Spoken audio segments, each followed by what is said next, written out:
Hello everyone, my name is Simi Karan. मैंने UPSC civil services examination 2019 में all India rank 31 हासिल किया है। ये मेरा पहला अटेम्प्ट था। मैं भिलाई छत्तीसगढ़ को बिलोंग करती हूँ और मैंने इलेक्ट्रिकल इंजीनियरिंग में ग्रेजुएशन किया है फ्रॉम आईआईटी बॉम्बे। मैंने पहले ऑलरेडी डीकेटी चैनल पर अपना स्ट्रैटेजी, जो मेरा जनरल ओवरऑल स्ट्रैटेजी है, वो डिस्कस कर लिया है। अभी मैं इस वीडियो में अपने ऑप्शनल के ऊपर फोकस करना चाहूंगी। मेरा ऑप्शनल था political science and international relations, but because मेरी रैंक इतनी अच्छी रही है, तो देर आर सर्टेन टिप्स और tricks which might have work for me, जो आपको भी मदद कर सकते हैं। हेंस मैं ये वीडियो बना रही हूँ। ऑप्शनल एक ऐसा सब्जेक्ट है जिसमें सुपरफिशियल नॉलेज काम नहीं करेगा। यहाँ पे आपका एक स्कॉलरली नॉलेज रिफ्लेक्ट होना चाहिए। ये एक ऐसा सब्जेक्ट है जिसको आपको 2-3 साल तक पढ़ना पड़ सकता है, इसलिए choosing your optional is very important. इसको आप अच्छे से समय दे के काफी लोगों, टीचर्स, जो भी आपको गाइडेंस दे सकते हैं, उनसे बात करके फाइनली डिसाइड कीजिए। कुछ चीजें जो मैंने ध्यान में रखी थी अपना ऑप्शनल चूज करते वक्त, सबसे पहला वाज माय इंटरेस्ट। अब आप कैसे जानेंगे कि एक नए सब्जेक्ट में आपको इंटरेस्ट आ रहा है या नहीं? तो आप सबसे पहले उसका सिलेबस देखिए, उसके प्रीवियस ईयर क्वेश्चंस देखिए, और अगर हो सके तो कुछ टॉपर्स की आंसर कॉपीज देखिए, ताकि आपको एक आइडिया पता चले कि वो किस तरह के जवाब या किस तरह का नॉलेज आपसे डिमांड कर रहे हैं।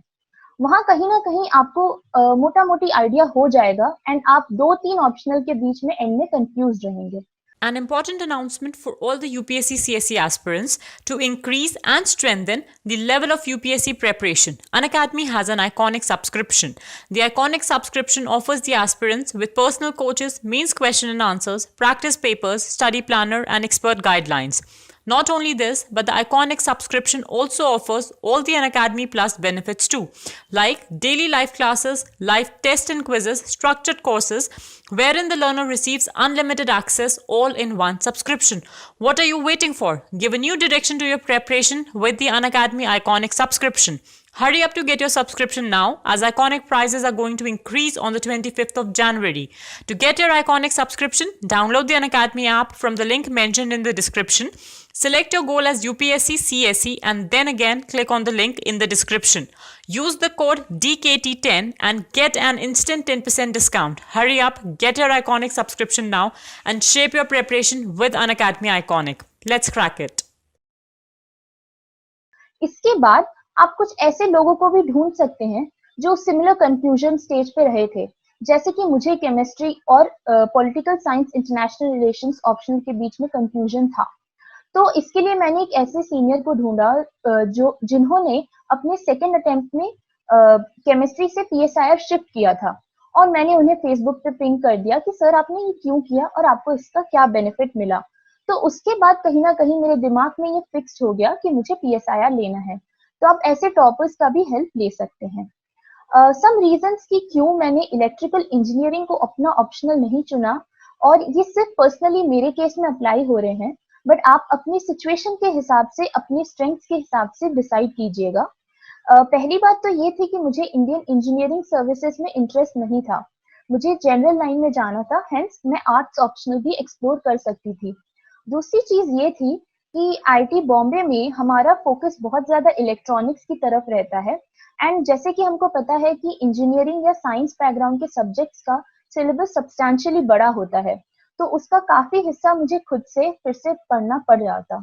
इस वजह से मैंने सोचा कि आर्ट्स ऑप्शनल, बिकॉज मेरे पास फर्स्ट अटेम्प्ट था और लिमिटेड समय भी था, तो this would be a better option. Also एक बहुत ही बड़ा मेजर पीएसआईआर को ऑप्शनल की तरह लेने का ये है कि इसका जनरल स्टडीज के साथ ओवरलैप बहुत ज्यादा है, तो समय कम रहते हुए भी मेरा सारा का सारा प्रिपरेशन मोटा मोटी हो गया था। लेकिन एक चीज मैं आपको ध्यान ये दिखाना चाहूंगी कि पीएसआईआर को ऑप्शनल लेने के लिए आपको आंसर राइटिंग की एक फ्लेयर होनी चाहिए, मतलब आपको एक रुचि होनी चाहिए कि आप बहुत लंबे लंबे आंसर्स लिख सके, क्योंकि यहाँ आपको बहुत लंबे लंबे पैराग्राफ लिखने पड़ेंगे, डायग्राम वगैरह का स्कोप बहुत कम होता है। सो अगर आपको उस तरफ इंटरेस्ट है तो this is a very good optional for you. मेरा मेजर सोर्स वो Shubhra Ranjan ma'am class notes. मैंने उनके क्लासेस अटेंड किए थे, बट इट इज ऑप्शनल, आप जाना चाहें, अगर आपको लगता है कि ये एक नया सब्जेक्ट है और आपको समझने में दिक्कत होगा, तो आप ज्वाइन कर सकते हैं। अदरवाइज आप उनके नोट से भी फॉलो कर सकते हैं। क्योंकि जैसे कि मेरे पास समय कम था और उनके क्लासेस नवंबर तक चले थे, तो काफी सारा पोर्शन सिलेबस का मैंने खुद से ही पहले ही पढ़ लिया था, बिकॉज मेन सितंबर में था। इसके अलावा second source was again Shubhra Ranjan ma'am's crash course notes. ये मैम के टेस्ट सीरीज के नोट्स हैं जो एकदम करंट मटेरियल आपको प्रोवाइड करते हैं, स्पेशली पेपर 1 पार्ट बी और इंटरनेशनल रिलेशंस के लिए, जहाँ की करंट अफेयर्स बहुत ही ज्यादा जरूरी हो जाता है।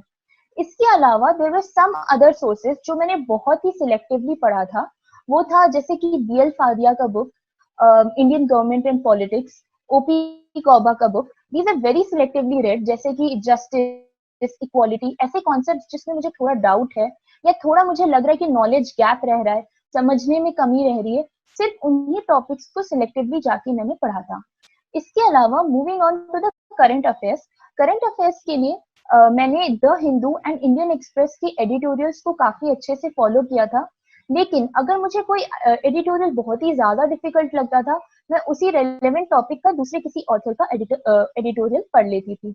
Other than that I also followed the observer research foundation ORF website daily. इसमें से भी अगेन आपको सिलेक्टिवली अपने सिलेबस के हिसाब से आर्टिकल सिलेक्ट करके पढ़ने हैं।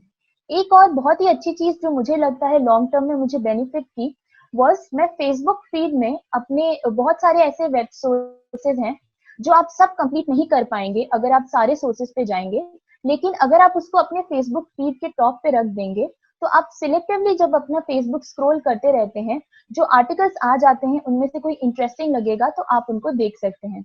तो ऐसे मैंने the diplomat, CPR, Indian express, in websites को अपने फेसबुक फीड पे टॉप पे रख दिया था। आप उसका सेटिंग डिफॉल्ट से टॉप पे चेंज कर सकते हैं एंड यही आर्टिकल्स आपको सबसे पहले दिखाई देंगे। इसके अलावा टू एनरिच योर आंसर्स, आप कुछ बुक्स के रिव्यूज पढ़ सकते हैं। जैसे कि हाल फिलहाल में एक नई बुक रिलीज हुई है, the Indian way by our honourable external affairs minister. So that gives you a very good source to quote in the solutions कि इंडिया को आगे इस प्रॉब्लम में क्या करना चाहिए। तो ऐसे बुक्स का बुक रिव्यू पढ़ सकते हैं या उनकी एक समरी पढ़ सकते हैं।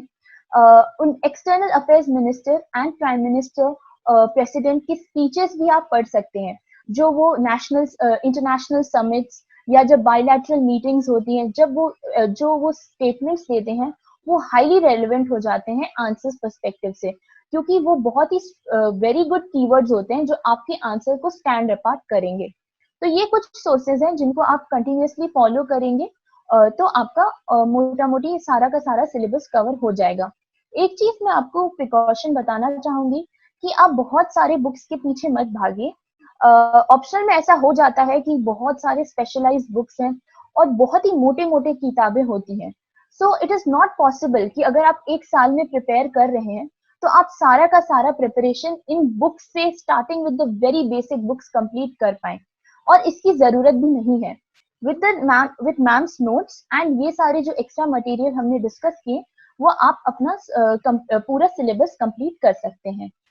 इसी में मैंने ई नोट्स बनाए थे, मैंने फिजिकल नोट्स भी बनाए थे एंड ई नोट्स भी बनाए थे, क्योंकि आपको आगे चल के रिविजन के लिए ये बहुत ही हेल्पफुल रहेगा। मुझे एक चीज ऑब्जर्व ये हुआ कि E notes were much more helpful, क्योंकि मैं आगे चल के उनको अपनी तरह से रिस्ट्रक्चर कर पा रही थी, उसको करेक्ट कर पा रही थी, छोटा कर पा रही थी, कई एक्स्ट्रा पॉइंट ऐड कर पा रही थी। और ये चीज आपको हेल्पफुल होगी बिकॉज ये ऑप्शनल में करंट अफेयर्स बहुत सारा है। तो जो हम इंटरलिंकिंग की बात करते हैं, एक टॉपिक को दूसरे टॉपिक के साथ कनेक्ट करने के लिए, यहाँ अगर आप ई नोट्स बनाएं या आप कंसिडर करें तो आपको हेल्पफुल रहेगा। इसके अलावा अगर आप फिजिकल नोट्स बना रहे हैं तो आप लूज शीट्स पे बनाइए and open white space side में छोड़ते जाइए, ताकि आप एक्स्ट्रा पॉइंट्स ऐड करते जाएं। आगे मैं इन नोट्स के बारे में थोड़ा और आंसर राइटिंग के वक्त डिस्कस करूंगी, क्योंकि मेरे notes were highly structured according to the answers जो मैं एग्जाम में लिखने वाली थी। अब जब हम न्यूज़पेपर पढ़ते हैं तो लोगों को बहुत ज्यादा डिफिकल्टी ये होती है, स्पेशली इंटरनेशनल रिलेशंस में, कि कौन सा आर्टिकल इम्पोर्टेंट है और कौन सा नहीं है, क्या अब हमको छोड़ना चाहिए और क्या पढ़ना चाहिए। तो यहाँ पे भी आपके जो सिलेबस और प्रीवियस ईयर क्वेश्चंस हैं वो आपके होली बाइबल होंगे, क्योंकि ऑप्शनल में बहुत सारे प्रीवियस ईयर क्वेश्चंस रिपीट होते हैं और आपको एक पैटर्न का आइडिया लग जाता है। तो जैसे कि अगर आपने देखा होगा इस साल का पेपर, नाम का समिट के बारे में पूछा गया था, बिम्स्टेक के बारे में पूछा गया था। तो these were all organisations which were in news या उनके इंटरनेशनल समिट्स हुए थे। तो इन सब की short summary as and when आपको करंट अफेयर्स में मिलेगा, आप बनाते जाइए और उनको अपने ओरिजिनल नोट्स के साथ इंटरलिंक करते जाइए। सो इस तरह से आप नोट रीडिंग, न्यूज़पेपर रीडिंग भी कर सकते हैं। Now coming to revision, revision मेरे पर्सनल ओपिनियन में एक बहुत ही ज्यादा जरूरी चीज है। एंड इस समय को आपको एक एक्टिव रिविजन करना है। हम क्या करते हैं, हमने जो चीज को लिख दिया है उसको दोबारा पढ़ते रहते हैं, लेकिन इस चीज से आप सिर्फ मेमोराइज करेंगे। आप किस तरह से डिफरेंट नॉलेज को अपना इंटरलिंक कर पाएंगे, एक ही पॉइंट को मल्टीपल जगह पे किस तरह से यूज करना है, ये आप नहीं सीख पाएंगे। तो आप जब अपने नोट्स रिवाइज कर रहे हैं, तो लेट्स से आपने कंपैरेटिव पॉलिटिक्स पढ़ा पेपर 1 पेपर 2 का, तो आपको पता होगा कि कंपैरेटिव पॉलिटिक्स का पेपर 1 के साथ काफी इंटरलिंकिंग है। तो आप इमीडिएटली वो वाले नोट्स को जाके पढ़िए जो उससे रेलेवेंस है, ताकि एक्चुअल एग्जाम में आपको इजीली वो चीजें रिकॉल हो पाए और आप बहुत ही ब्यूटीफुल तरीके से इंटरलिंक करके चीजों को लिख पाए। पहली बात तो ये हो गया कि आपको एक्टिव रिवीजन करना है। दूसरी बात ये कि आपको हर रिवीजन के साथ अपना समय कम करते जाना है। वो आप किस तरह से करेंगे, या तो आप अंडरलाइन कीजिए, उन चीजों को हाईलाइट कीजिए। आप देखेंगे बाद में कि आप अपने नोट्स को और छोटा कर सकते हैं, तो वो चीजें हटाते जाइए जो आपको लगता है अब इररिलेवेंट है। इस तरह से आप अपना नोट्स को और कंसाइज करते जाइए, ताकि एग्जाम के पास आते आते आप बहुत ही फास्ट रिवीजन कर सकें। फाइनली अपने नोट्स में मैं हर टॉपिक वाइज कीवर्ड्स डालती थी। जैसे कि अभी का अगर हम इंट्रोडक्शन देखें, तो ग्लोबल वर्ल्ड डिसऑर्डर एक टाइप का इंट्रोडक्शन बन सकता है, और the world is in a state of flux, the world is in a state of transition, the centre of gravity shifting. These are all keywords जिनको अगर आप अपने आंसर्स में यूज करेंगे तो आपका स्कॉलरली नॉलेज रिफ्लेक्ट होगा। तो आप हर कंट्री, हर समिट, हर इवेंट के लिए ऐसे कीवर्ड्स की लिस्ट बना लीजिए और फाइनल एग्जाम के जस्ट पहले उनको देख के चले जाइए, तो आपको बहुत सारे कीवर्ड्स इजीली रिकॉल हो पाएंगे। So now moving on to answer writing strategy for PSIR optional. Firstly, I would suggest you to start with the syllabus and previous year questions. Previous year questions बहुत ही ज़्यादा ज़रूरी है optional के लिए, because जो static portion से questions काफ़ी सारे रिपीट होते हैं, और इवन करंट अफेयर्स से आपको पैटर्न का काफ़ी अच्छा आइडिया मिल जाता है। नेक्स्ट, आपको टॉपर्स की आंसर कॉपीज देखनी है। कुछ टॉपर्स जिनकी आंसर कॉपी मैंने देखा था, और ये सारे के सारे ऑनलाइन अवेलेबल हैं, या तो उनके ब्लॉग पर या फिर उनके वीडियोस के साथ। वो हैं तृप्ति धोधमिसे मैम, दिनेश कुमार सर और अमृतपाल कौर मैम। इनके आंसर्स देख के आपको बहुत अच्छा आइडिया मिल जाएगा कि लिमिटेड समय, लिमिटेड टाइम और लिमिटेड वर्ड्स में बहुत ही अच्छा आंसर किस तरह से लिखा जाता है। और इसमें कंटेंट पे तो आप ध्यान दीजिए ही साथ आंसर के स्ट्रक्चर पे भी ध्यान दीजिए, क्योंकि जब हम पैराग्राफ स्टाइल में आंसर्स लिखते हैं बिना किसी हेडिंग के, जैसे कि हम जनरल स्टडीज आंसर में लिखेंगे, तो फ्लो बिगड़ने का रिस्क होता है। But how they have manage to do it, इस चीज पर आप खास ध्यान दीजिएगा। Coming to the difference between general studies versus optional के आंसर्स, क्योंकि इस साल अगर आपने देखे हैं तो इंटरनेशनल रिलेशंस के पार्ट के जो क्वेश्चंस हैं GS2 के भी, वो भी काफी टेक्निकल होते जा रहे हैं, और हमें कहीं ना कहीं ऐसा लगता है कि हम अपना जो PSIR का नॉलेज है हम यहाँ पे लगा दें, बट ये एक गलत स्ट्रैटेजी होगी इन माय ओपिनियन। आप जब जनरल स्टडीज का आंसर लिख रहे हैं, तब आपको एग्जाम्पल्स पे ज्यादा फोकस रखना है। अपने पॉइंट को किस तरह से डिफरेंट डिफरेंट एग्जाम्पल्स दे के आप सब्सटैंशिएट कर पा रहे हैं, वो ज्यादा इंपॉर्टेंट रहेगा।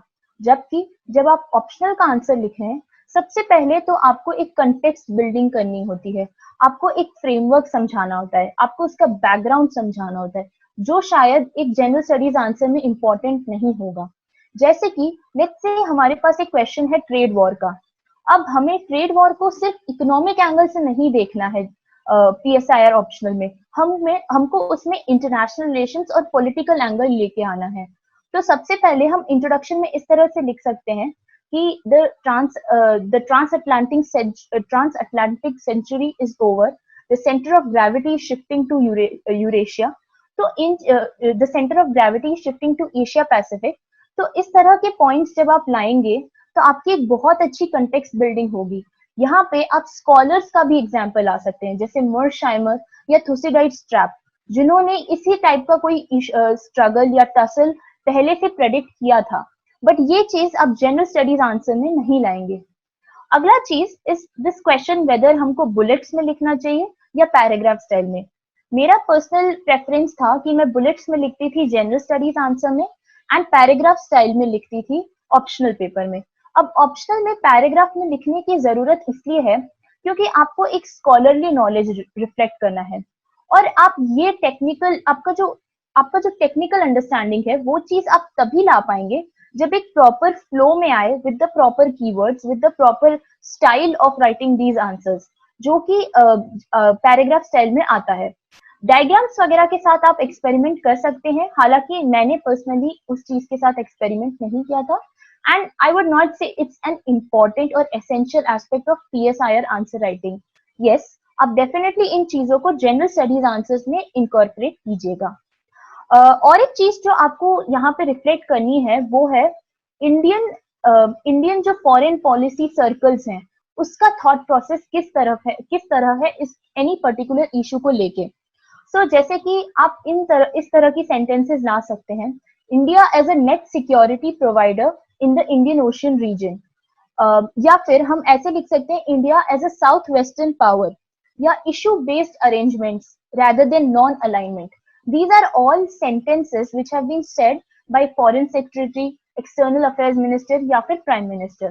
तो इन चीजों को जब आप अपने आंसर में लाएंगे तो आप उनको ऐसा लगेगा कि you are very well updated with the current foreign policy circles की thinking, और वो आपके आंसर्स में रिफ्लेक्ट होगी।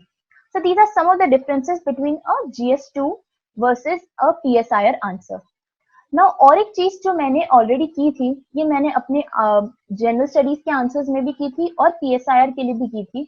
I was planning the introductions and conclusions before hand, and ये बहुत ही ज्यादा हेल्पफुल हो जाता है स्पेशली PSIR के लिए, बिकॉज यहाँ पे क्वेश्चंस रिपीट होते हैं। तो let's say there is a question on justice, so we can start with the sentence कि justice is an architectonic concept. अब this is an evergreen sentence, ये कहीं पे भी आ सकता है किसी भी जस्टिस रिलेटेड क्वेश्चन के इंट्रोडक्शन में। सो इस तरह से आप specially static portions and some of the current affairs के क्वेश्चंस के लिए इंट्रोडक्शंस पहले से प्लान करके चले जाइए। Let's say I will give you another example, India and Nepal के रिलेशंस के ऊपर हम SD मुनि का इंट्रोडक्शन दे सकते हैं कि इंडिया एंड नेपाल हैव रोटी बेटी का रिश्ता, या फिर we can also give this kind of example कि India and Nepal are lodged in each others intestines. अब पहला इंट्रोडक्शन हो जाएगा एक पॉजिटिव तरह के क्वेश्चन के लिए, एंड दूसरा इंट्रोडक्शन हो जाएगा एक नेगेटिव तरह के इंट्रोडक्शन के लिए। स्पेशली जैसे कि अभी हाल फिलहाल में जो हम नेपाल और इंडिया के बीच में जो डिफरेंसेस देख रहे हैं वो जो आ जा रहे हैं, वहां पे आप सेकेंड इंट्रोडक्शन भी डाल सकते हैं। इस तरह से 2-3 इंट्रोडक्शन आप जितने तरह के क्वेश्चन सोच सके उनके लिए बना के ऑलरेडी रख लीजिए। नेक्स्ट, क्या आपको थियोरिस्ट, थिंकर्स, स्कॉलर्स वगैरह को इंट्रोड्यूस करना चाहिए कि नहीं? अब ये हो जाता है कि जब हम आंसर लिखते हैं, या तो हम कंप्लीटली उसको एक करंट अफेयर्स आंसर की तरह या फिर एक स्टैटिक क्वेश्चन की तरह देखते हैं। ये मिस्टेक आप मत कीजिएगा। जैसे कि हमने पहले एक क्वेश्चन डिस्कस किया ट्रेड वॉर रिलेटेड, वहीं पे हमने मर्शाइमर और थुसिडाइड्स ट्रैप इंट्रोड्यूस कर दिया, विच आर स्कॉलर्स, जिन्होंने ये बातें बहुत पहले कही है, बट ये काफी रिलेवेंट है आज के दिन पे भी। वैसे ही जब आप सॉल्यूशंस की बात करें, सॉल्यूशंस में जैसे कि अगर इंडिया को चेंजिंग वर्ल्ड में किस तरह से एडजस्ट करना है, उसमें आप जॉन चिपमैन का फास्ट पावर का कॉन्सेप्ट ला सकते हैं। So these are all the theoretical aspects जो आप पेपर 1 या 2 के जो पार्ट A सेक्शन से आप पार्ट B में लाएंगे। अब जो चीजें मैं आपको ऐसे बता रही हूँ, ये मैंने इमीडिएटली नहीं सोच पाती अगर मैंने इसको पहले से प्रिपरेशन के वक्त प्लान नहीं किया था। तो मैं इस तरह से करती थी कि लेट्स से मैंने कोई स्टैटिक क्वेश्चन पढ़ा, स्टैटिक टॉपिक पढ़ा, उसमें मुझे लगा कि ये क्वेश्चन, ये वाला जो पॉइंट है, मैं किसी प्रेजेंट करंट अफेयर्स इशू में डाल सकती हूँ, तो वो मैं अपने करंट अफेयर्स सेक्शन में भी अपडेट कर देती थी। And the same applies otherwise, जैसे कि philosopher king is a concept given by Plato. तो अगर हम करंट में देखें कि उसका सबसे रिलेवेंट एग्जाम्पल क्या होगा, वो होगा अयतुल्ला खोमेनी का। तो उसको मैंने फिर जब मैंने अयतुल्ला खोमेनी के बारे में पढ़ा, तो that I put it in the philosophers king as an example. तो ये वाला जो एक्सरसाइज है, जो ये ब्रेनस्टॉर्मिंग और इंटरलिंकिंग का जो हम प्रैक्टिस कर रहे हैं, अगर हम ये बिफोर हैंड नहीं करेंगे तो एक्चुअल एग्जाम में आप नहीं कर पाएंगे। नेक्स्ट इज अगेन जो हम अभी डिस्कस कर रहे हैं वो है इंटरलिंकिंग। ये सिर्फ आपको थियोरी और करंट अफेयर्स को इंटरलिंक नहीं करना है, वो आपको डिफरेंट सेक्शंस को भी इंटरलिंक करना है। जैसे कंपैरेटिव पॉलिटिक्स पेपर 2 का टॉपिक है, but it has heavy overlap with paper 1। फिर अगर हम देखें एक concept let's say realism versus ideal versus liberalism, ये है इंटरनेशनल रिलेशंस के थ्योरीज। अब इसमें हम उसके बीच के कॉन्सेप्ट्स भी ला सकते हैं, जैसे कि लिबरल रियलिज्म या रियलिस्ट लिबरलिज्म, और ये सारे डिफरेंट स्कूल्स ऑफ थॉट हैं।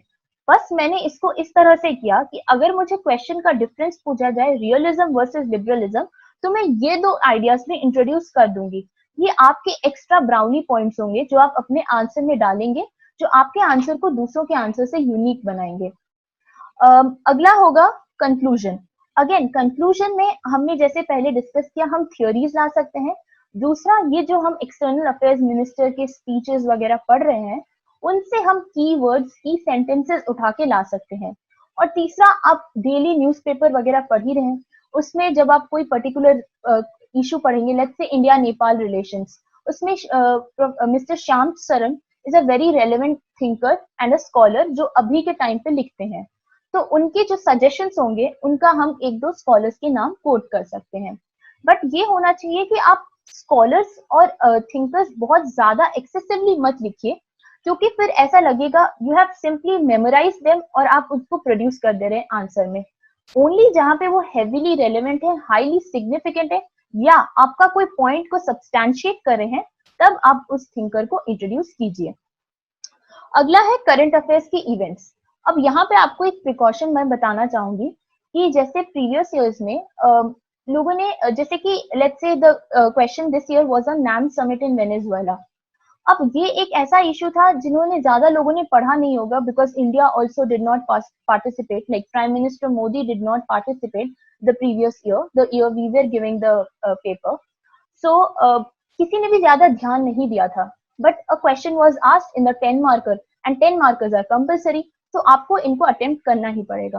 सो the lesson that I drew from this was कि कोई भी समिट हो, कोई भी international organisation which is of high relevance either in past या फिर प्रेजेंट, कोई भी इंटरनेशनल समिट हो, उसके आपको टॉप 4-5 पॉइंट्स ले आने हैं और उनको आपको आंसर में इंट्रोड्यूस करने हैं।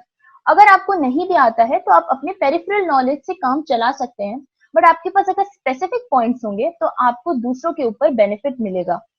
अगेन एक चीज और आप ध्यान में रखिए यहाँ पे कि आप इशू के पीछे डेली का न्यूज़पेपर मत फॉलो कीजिए। ऐसा नहीं है कि आज एक दिन कोई पर्सन विजिट करने आए इंडिया, तो उसका आज का शेड्यूल क्या था, कल का शेड्यूल क्या था, that is not important. But जो वो आके यहाँ विजिट किए एंड फिर वो गए, तो उन्होंने major ideas, major policies, major agreements क्या साइन किए, वो आपका टेक अवे होना चाहिए। तो आपको डेली टू डेली अपडेट नहीं होना है, बट उसको एक इशू की तरह देखना है एंड पूरे इशू को एनालाइज करना है। वैसे ही आप कीवर्ड्स का जितना ज्यादा यूज करेंगे अपने आंसर में, उतना ही आपका आंसर और ब्यूटीफुल लगेगा। जैसे कि let me give you another example. This year there was a question on West Asia. So West Asia का इंट्रोडक्शन मैंने पहले ही सोच लिया था, वो था, मैंने मंडल सिद्धांत को यूज करके बोला था कि West Asia lies in the second concentric circle of India strategic neighbourhood. तो आप अब देख लीजिए कि मेरे पहले ही इंट्रोडक्शन में कितने सारे कीवर्ड्स आ गए हैं, and that will make an impact जो भी पर्सन मेरे आंसर को पढ़ने जाएगा।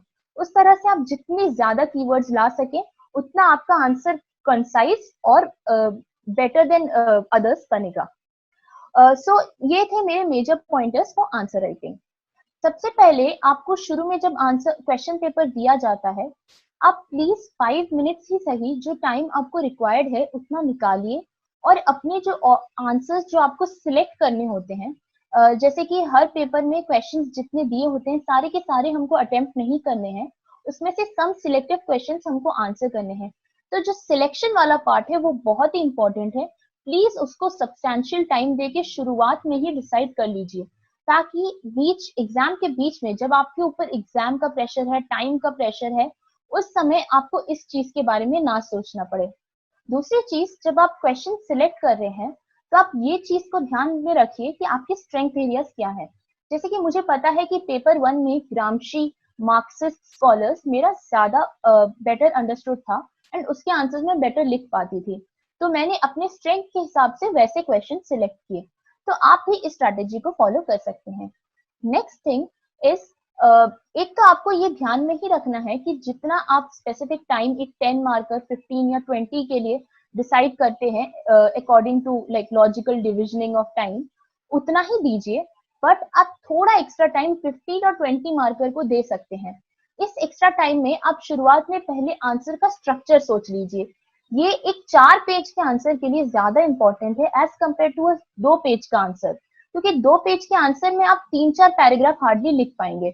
बट एक 4 पेज के आंसर में अगर आपका फ्लो बिगड़ रहा है, अगर आपका प्रॉपर स्ट्रक्चर नहीं आ रहा है, तो जो पर्सन आंसर को चेक कर रहा होगा वो आपको अच्छे मार्क्स नहीं देगा।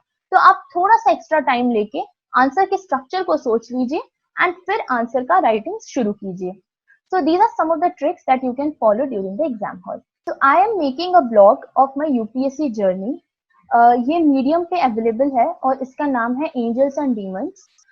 इसका लिंक इस वीडियो के साथ शेयर कर दिया जाएगा। तो अगर आपको कोई भी डाउट्स होता है तो आप वहां पे मुझे कोई भी वीडियो के कोई भी ब्लॉग पोस्ट के नीचे कमेंट में अपने क्वेश्चंस डाल सकते हैं एंड आप उसको रेगुलरली फॉलो कर सकते हैं, क्योंकि मैं अपनी बुक लिस्ट, अपनी जर्नी, अपनी स्ट्रैटेजी, मेरे क्या मिस्टेक्स रहे, मेरे क्या लेसन्स रहे, वहां पे मैं शेयर करूंगी। Now coming to few extra points जो मैं आप सभी को बताना चाहूंगी with regards to PSIR optional. पहली चीज ये कि अब अभी आपको पता चल रहा होगा कि प्रीलिम्स और मेंस के बीच का समय कम होता जा रहा है। जिस समय मैंने मेंस दिया था वी हैड ऑलमोस्ट 3.5 मंथ्स। इस बार ओनली 3 मंथ्स आपके पास रहेगा और अगले साल सिर्फ 2.5 मंथ्स रहेगा। इसका मतलब ये है कि आप अपना ऑप्शनल पहले से जितना ज्यादा कंप्लीट कर लें अलोंग विथ नोट मेकिंग, उतना आपको आपके लिए अच्छा रहेगा। अगर आप इस चीज का एक मेजर चंक प्रिपरेशन का प्रीलिम्स और मेंस के बीच में छोड़ देंगे तो उस समय आप आंसर राइटिंग की प्रैक्टिस नहीं कर पाएंगे या जो करंट अफेयर्स पोर्शन है उसको कम समय दे पाएंगे। इसलिए एटलीस्ट अपना स्टैटिक पोर्शन जितना हो सके पहले से कंप्लीट कर लीजिए। अगली चीज है आंसर राइटिंग। बिकॉज ये मेरा फर्स्ट अटेम्प्ट था और मेरे पास समय कम था, मैंने अपना ऑप्शनल प्रीलिम्स के बाद शुरू किया था। हेंस मैंने आंसर राइटिंग की उतनी ज्यादा प्रैक्टिस नहीं की थी। But this is something I felt जो मुझे एक्चुअल एग्जाम में भी बहुत ज्यादा टेंशन में ला रही थी कभी कभी, क्योंकि मैं इंट्रोडक्शंस और कंक्लूजन जितने ज्यादा और प्लान करके जा सकती थी उतना मेरे लिए बेनिफिशियल रहता। सो आपको मैं आप सभी को ये सजेस्ट करना चाहूंगी कि जितना ज्यादा आप आंसर राइटिंग की प्रैक्टिस कर सकते हैं उतना आपके लिए बेनिफिशियल रहेगा। इवन मोर इम्पोर्टेंटली आपको 3 घंटे का एक समय लगा के प्रॉपर एग्जाम का एनवायरनमेंट रखते हुए आंसर लिखना बहुत ही ज्यादा जरूरी हो जाता है। अदरवाइज अगर आप इमीडिएटली एग्जाम हॉल में जाके वो 3 आवर्स फेस करेंगे तो वो आपको बहुत ही ज्यादा चैलेंजिंग लगेगा और आप बहुत ही ज्यादा स्ट्रेस में आ जाएंगे, जो आपके आंसर की क्वालिटी को बिगाड़ देगा। और ये स्ट्रेस आपको एक्चुअल एग्जाम हॉल में ही सिर्फ ना पता चले, इसके लिए आप जब पहले भी आंसर्स लिख रहे हैं उसको प्रॉपर टाइम करके 3 घंटे में प्रैक्टिस कीजिए। अगर आप दिल्ली में नहीं रह रहे हैं, अगर आप दूसरी जगह कहीं रह रहे हैं और यू कैन नॉट और you don't want to join coaching, so आपको बिल्कुल टेंशन लेने की जरूरत नहीं है। ये एक ऐसा ऑप्शनल है जिसके सारे के सारे सोर्सेस बहुत ही कंसाइज प्रिसाइज तरीके से एक जगह पे अवेलेबल है। आप इन सभी को दिल्ली से ऑर्डर कर सकते हैं फ्रॉम ओल्ड राजेंद्र नगर। बहुत सारी शॉप्स हैं like image runner, KBC etcetera, जहां से आप डायरेक्टली उनके साथ कांटेक्ट करके अपना ऑर्डर प्लेस कर सकते हैं एंड वो आपको कुरियर करवा देंगे। So there is nothing to worry about, there is no absolutely no necessity of joining the coaching. इसके अलावा अगर आप टेस्ट सीरीज भी नहीं ज्वाइन करना चाहते हैं तो इसके जो मॉडल आंसर्स हैं वो अवेलेबल होते हैं मार्केट में। But I would also suggest कि अगर हो सके तो आप जो क्लास नोट्स होते हैं टेस्ट सीरीज डिस्कशंस के, उसको भी कलेक्ट करने का कोशिश कीजिए, ईदर थ्रू योर फ्रेंड्स या फिर अगेन जो मैंने सोर्सेज बताए कि जो शॉप्स हैं ओल्ड राजेंद्र नगर में दे ऑल्सो सप्लाई। तो आप प्लीज वहां से लेके डायरेक्टली जो क्लास नोट्स हैं उनको पढ़िएगा because they are of very good quality. Next is, अगर आपको ऐसा लगता है कि आपकी प्रिपरेशन बहुत ही ज्यादा लंबी हो रही है, बहुत मोनोटोनस हो रही है, क्योंकि एक ऐसे ऑप्शनल में, आर्ट्स ऑप्शनल में आपको बहुत सारा लॉन्ग लॉन्ग रीडिंग करना पड़ सकता है। सो आप एक अच्छे ब्रेक के लिए, जब आप लंच कर रहे हैं या आपको एक अच्छा ब्रेक चाहिए, तो you can also see some channels, जैसे कि राज्यसभा टीवी पर the big picture and India's world, दो बहुत ही अच्छे वीडियो चैनल्स हैं जो वीकली आते रहते हैं, उनको आप फॉलो कर सकते हैं।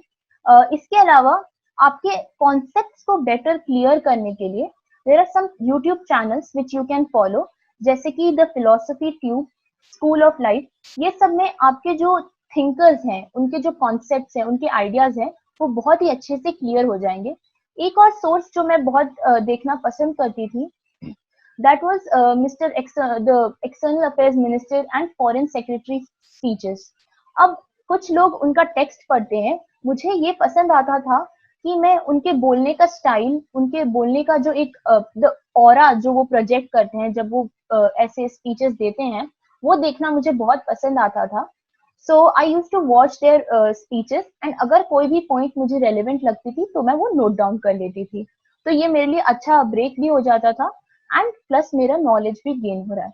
तो this is also something you can do. An important announcement for all the UPSC CSE aspirants to increase and strengthen the level of UPSC preparation. Unacademy has an iconic subscription. The iconic subscription offers the aspirants with personal coaches, means question and answers, practice papers, study planner, and expert guidelines. Not only this, but the iconic subscription also offers all the Unacademy Plus benefits too, like daily live classes, live tests and quizzes, structured courses, wherein the learner receives unlimited access all in one subscription. What are you waiting for? Give a new direction to your preparation with the Unacademy iconic subscription. Hurry up to get your subscription now, as iconic prices are going to increase on the 25th of January. To get your iconic subscription, download the Unacademy app from the link mentioned in the description. Select your goal as UPSC CSE and then again click on the link in the description. Use the code DKT10 and get an instant 10% discount. Hurry up, get your iconic subscription now and shape your preparation with Unacademy Iconic. Let's crack it. अब हम बात कर लेते हैं, there is this question कि काफी लोग पूछते हैं कि क्या कोई पर्टिकुलर इम्पोर्टेंट टॉपिक्स हैं जिनको हम करके चले जाएं, और कुछ टॉपिक्स अगर छूट जाते हैं तो क्या वो चलेगा। आई पर्सनली फील कि आप जितना ज्यादा हो सके पूरा का पूरा सिलेबस कवर करके जाइए, क्योंकि there is a lot of uncertainty, and UPSC has this tendency कि वो ऐसे टॉपिक से क्वेश्चन उठाएं जो आपने एक्सपेक्ट ना किया हो, और या फिर आपके पास कंटेंट कम हो। तो आपको एक minimum level of answer writing के लिए सारे टॉपिक से गुड अमाउंट ऑफ नॉलेज होना चाहिए। बट अगर आपको कुछ ऐसे क्वेश्चंस भी मिल जाते हैं जिसके बारे में आपको ज्यादा नॉलेज ना हो, तो आप अपना पेरिफेरल नॉलेज यूज कीजिए। जैसे कि इस साल एक क्वेश्चन था नैम समिट पे वेनेजुएला में। अब ये मेरे को एक पॉइंट बस इतना ही पता था कि the honourable prime minister of India did not visit the summit that particular year. So ये पॉइंट मैंने उसको हाईलाइट कर दी टुवर्ड्स द एंड कि इंडिया probably is not giving it as much importance as it was giving in the past because of this reason. Next, there was one question on BIMSTEC and it was a very generic question. So उसके points भी बहुत ही generic बन रहे थे. There are some achievements जो सभी को पता होता है, जैसे कि Kaladan multimodal project etc. But to make my answer more unique, मैंने ये भी point add कर दिया कि BIMSTEC is now seen as an alternative to SAARC. So this is an idea which is coming up and that was in discussion back then. तो ये point भी मैंने अपनी तरफ से highlight कर दिया. Another question again was on IPSA. IPSA is not very popularly heard, तो लोगों को ज्यादा उसके बारे में आइडिया नहीं होगा, लेकिन यहाँ भी मेरी पेरिफेरल नॉलेज मुझे काम आई कि मैंने ये बता दिया कि it is a very important platform for south south cooperation, और इसका स्ट्रेटेजिक इंपॉर्टेंस बहुत ही ज्यादा है because both China and USA are not present on this platform. So India अपना एजेंडा बहुत अच्छी तरह से पुट कर सकता है और उसको प्रोजेक्ट कर सकता है वर्ल्ड को। तो इस तरह से जो आपका पेरिफेरल नॉलेज है, जो छोटी छोटी नॉलेज आप गेन करते हैं, इवन दो आप उसको स्पेसिफिकली राइट डाउन नहीं करेंगे, बट कहीं ना कहीं आपके सबकॉन्शियस माइंड में रजिस्टर होती है, उन चीजों को भी आप अपने आंसर्स में लाइए। और बिकॉज ऐसे समिट्स के क्वेश्चंस आ रहे हैं काफी फ्रीक्वेंटली, तो सब पे एक ब्रीफ 5 to 6 पॉइंट्स का तो राइट अप आपके पास होना ही चाहिए। तो आप अभी इस समय पे अपने नॉलेज की इंटरलिंकिंग पे फोकस कीजिए, आंसर राइटिंग पे खास ध्यान दीजिए, एंड जो मैंने आपको बोला कि एक एग्जाम के एनवायरनमेंट में आंसर लिखने का कैसा माहौल होता है, कैसा स्ट्रेस फील होता है, वो ध्यान में रखते हुए अपनी प्रैक्टिस कंटिन्यूस करते रहिए, रिविजन करते रहिए। जो हमने डिस्कस किया पहले कि एक्टिव रिविजन करिए, एंड वो चीज आपके एक्चुअल आंसर्स में रिफ्लेक्ट होगी जब आपको बहुत सारा मटेरियल शॉर्ट टाइम में याद आने लगेगा। So all the best to everyone. COVID times में अपने हेल्थ का ख्याल रखिए and hope you get success. Thank you.